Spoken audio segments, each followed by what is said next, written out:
కిరాక్ ఆర్పి కిరాక్ ఆర్పి sorry చెప్పాడండి, క్షమాపణ చెప్తున్నాడు. కిరాక్ ఆర్పి అని చూడాను. కిరాక్ ఆర్పి క్షమాపణ చెప్పాడండి. ఎందుకనంటే ఏదైతే మన బొత్స సత్యనారాయణ గారి గురించి నోటికి వచ్చినట్టు కొన్ని ప్రేలాపనలు పేలాడో దాని నిమిత్తం కిరాక్ ఆర్పి క్షమాపణ చెప్తున్నాడు. మరి వైఎస్ఆర్సీపీ పార్టీ వాళ్ళు క్షమించేసినట్టేనా? కిరాక్ ఆర్పి చెప్పిన క్షమాపణలో మనస్ఫూర్తిగా చెప్తున్నాడు అంటుండోయ్.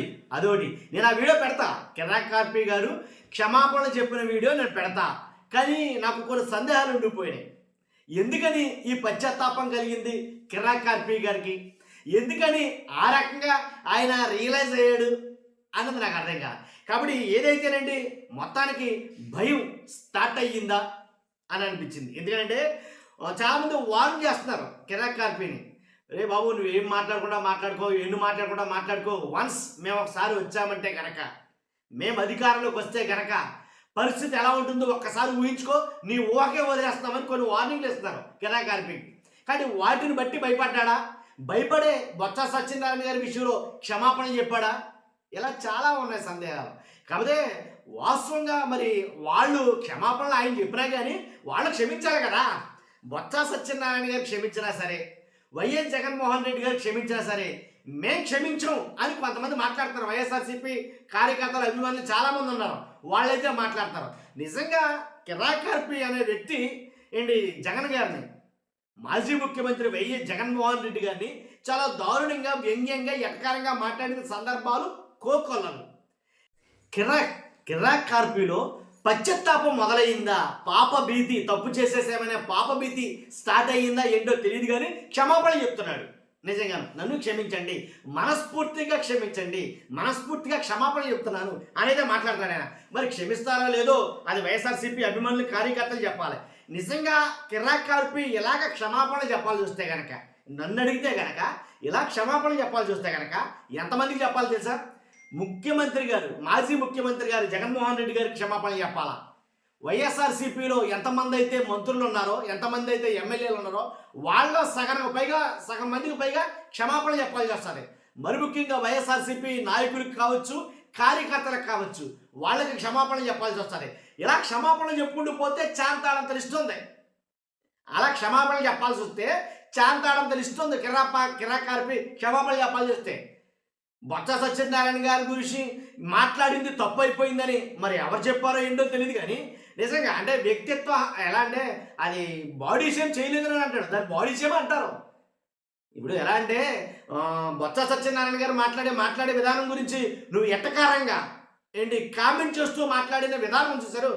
మీరు అది చూసారో లేదో చాలామందికి తెలియదు, కానీ నేను ఇప్పుడు ఒక వీడియో పెడతాను. నేను బొత్స సత్యనారాయణ గారు మాట్లాడింది పెడతాను, ఎవరో కిరాక్ ఆర్పి క్షమాపణ చెప్తున్న వీడియో కూడా పెడతాను. నేను మాట్లాడటం ముగించిన తర్వాత ఖచ్చితంగా మీరైతే ఆ వీడియోలు రెండు చూడండి. చూసిన తర్వాత క్షమాపణ చెప్తే క్షమించేసే విషయమేనా ఇది? నిజంగా ఒక మాజీ మంత్రి అండి ఆవిడ, ఓ మహిళ, ఎలా మాట్లాడాడండి, పంది అది ఇది అసలు మహా దారుణంగా టూ మచ్గా అయితే మాట్లాడాడు, చాలా దారుణంగా మాట్లాడాడు. క్షమాపణ చెప్తావు, మరి క్షమాపణ చెప్పాలి కదా. కాబట్టి ఎంతమంది గారికి క్షమాపణ చెప్తారు? కాబట్టి ఏదేమైనా క్షమాపణ చెప్తే క్షమించేస్తారా అనేది ఇప్పుడు పెద్ద టాపిక్ అయింది కిరాక్ ఆర్పి విషయంలో. నిన్న మాట్లాడే విషయం అయితే కనుక ఎమ్మెల్యేలతో సహా కేకే రాజు గారు అనుకుంటా, చాలామంది మాజీ ఎమ్మెల్యేలు చాలామంది మాట్లాడారు. కేకే రాజు గారు అనుకుంటా, ఆయన మాట్లాడటం విన్నాను నేను. ఏంటి నోరుకి ఏది వస్తే అది మాట్లాడితే కనుక ఉంటుంది, పనిష్మెంట్ ఉంటుంది ప్రతి దానికి అనేది ఆయన వార్నింగ్ ఇవ్వడం చూసాం మనం. ఇలా చాలామంది వైఎస్ఆర్సీపీ అభిమానులు, కార్యకర్తలు అయితే భయంకరమైనటువంటి వార్నింగ్లు ఇస్తారు. కాబట్టి మరి ఎలాగనే ఏంటో తెలియదు. ఇప్పుడు వరకు కిరాక్ ఆర్పి చాలామంది విషయంలో మాట్లాడాడు, ఎప్పుడు ఎవరికి క్షమాపణ చెప్పలా. ఇప్పటి నుంచి క్షమాపణ చెప్పడం మొదలైనట్టుంది. మరి ఎందుకని క్షమాపణ చెప్పడం అర్థం కాదా కదా.